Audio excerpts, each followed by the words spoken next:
Hello બાળકો, કેમ છો? આજે આપણે ધોરણ 9 ગણિતમાં સ્વાધ્યાય 1.4 એનો દાખલા નંબર 3 છે સમજવાના છે. હવે એની અંદર કહે છે કે યાદ કરો કે પાય ને એક વર્તુળના પરિઘ સી અને તેના વ્યાસ ડીના ગુણોત્તર તરીકે દર્શાવવામાં આવે છે.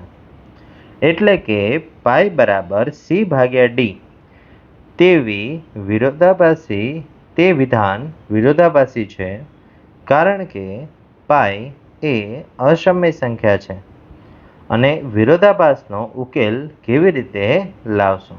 એટલે કે અહીંયા આ જે વિધાન છે એ વિરોધાભાસી છે એવું આપણને કહે છે. મતલબ કે અહીંયા પાય છે એને સી ભાગ્યા ડી સ્વરૂપે લખી શકાય છે એવું અહીંયા કહેવા માંગે છે. પણ ખરેખર જે પાય છે એ અસમય સંખ્યા છે અને અસમય સંખ્યાને ક્યારેય અંશ અને છેદના સ્વરૂપમાં આપણે લખી શકતા નથી. તો હવે પાયને શા માટે આવી રીતે આપણે લખી શકીએ છીએ એ જરાક સમજવાનો પ્રયત્ન કરીએ. પણ એ સમજવા માટે આમાં સી અને ડી શું છે એ જરાક વ્યવસ્થિત સમજીએ. તો કે વર્તુળનો એક પરિઘ સી અને તેનો વ્યાસ ડી. પહેલાં તો પરિઘ અને વ્યાસ કોને કહેવાય એ જરાક સમજીએ. ધારો કે અહીંયા આ એક વર્તુળ છે એ આપણે દોર્યું છે. હવે આ વર્તુળ એમાં ધારો કે અહીંથી આપણે ચાલવાની શરૂઆત કરી અને આ વર્તુળાકાર પથ ઉપર આખું ગોળ ફરી અને પછી પાછું એની એ જ જગ્યાએ છે આપણે આવીએ.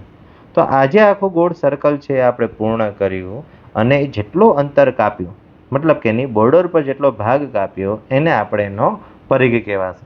અને પરિઘની લંબાઈ શોધવા માટેનું સૂત્ર છે 2πr.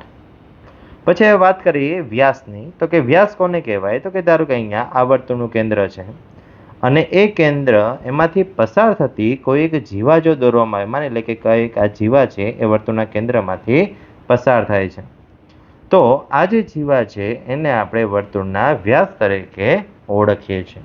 અને વર્તુળના વ્યાસની જે લંબાઈ છે એ 2r છે, કારણ કે અહીંયા 1r અહીંયા 2r એટલે આખી જે લંબાઈ થશે એ 2r થશે. ચલો, તો હવે અહીંયા આપણે સી ભાગ્યા ડી સ્વરૂપે કેવી રીતે લખી શકીએ એ જરાક જોઈએ. તો કે સી ભાગ્યા ડી, સી એટલે પરિઘ અને પરિઘનું સૂત્ર હમણાં જ આપણે અહીંયા ક્લિયર કર્યું કે શું હતું? તો કે 2πr. ડી એટલે કે વ્યાસ, વ્યાસનું સૂત્ર શું હતું? તો કે 2r એટલે છેદમાં 2r લખીએ. અને હવે જરાક અંશ અને છેદમાં ધ્યાનથી જોઈએ બાળકો. તો કે બે અંશમાં પણ છે અને છેદમાં પણ છે એટલે બે બે નીકળી જશે. r અંશમાં પણ છે અને છેદમાં છે એટલે r પણ નીકળી જશે. એટલે વધશે કેટલા? તો કે પાય એકલા વધશે. તેથી અહીંયા લખી શકાય કે તેથી સી ભાગ્યા ડી બરાબર પાય. એટલે કે અહીંયા આ જે વિધાન છે એમાં પાય બરાબર અંશ અને છેદ આવ્યું. પણ હવે અહીંયા એવું કહે છે કે ભાઈ પાય છે તો અસમય સંખ્યા છે એટલે આવી રીતે ન લખી શકાય.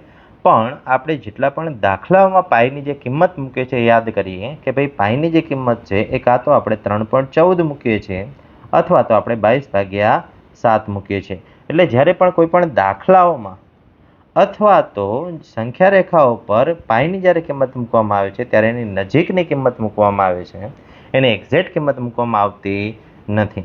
એટલા માટે પાય બરાબર સી ભાગ્યા ડી સ્વરૂપે આપણે લખી શકીએ છીએ. બાકી જો એની એક્ઝેક્ટ કિંમત જો લખવી હોય તો આપણે અંશ અને છેદ સ્વરૂપે લખી શકતા નથી. એટલે કે તેથી લખીએ કે ભાઈ તેથી પાયની ચોક્કસ કિંમત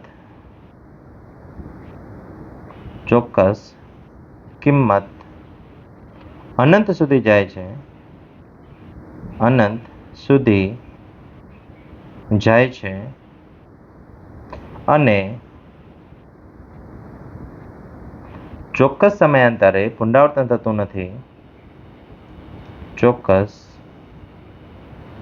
સમયાંતરે પુનરાવર્તન થતું નથી. તેથી પાય એ અસમય સંખ્યા છે, સમય સંખ્યા છે. પરંતુ દાખલાઓમાં અને સંખ્યા રેખા પર દર્શાવતી વખતે દાખલાઓમાં અને સંખ્યા રેખા પર દર્શાવતી વખતે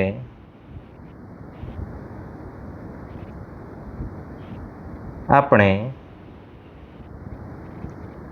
પાઈની નજીકની કિંમત લઈએ છીએ, પાઈની નજીકની કિંમત નો ઉપયોગ કરીએ છીએ,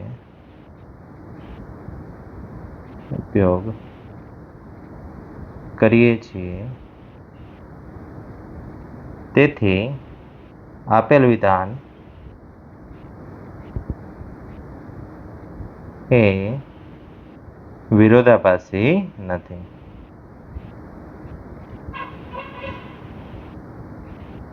યસ, એટલે આવી રીતે આ દાખલો છે અહીંયા પૂર્ણ થાય છે. થેન્ક યુ બાળકો. મળીએ નેક્સ્ટ વિડીયોમાં નેક્સ્ટ દાખલા સાથે.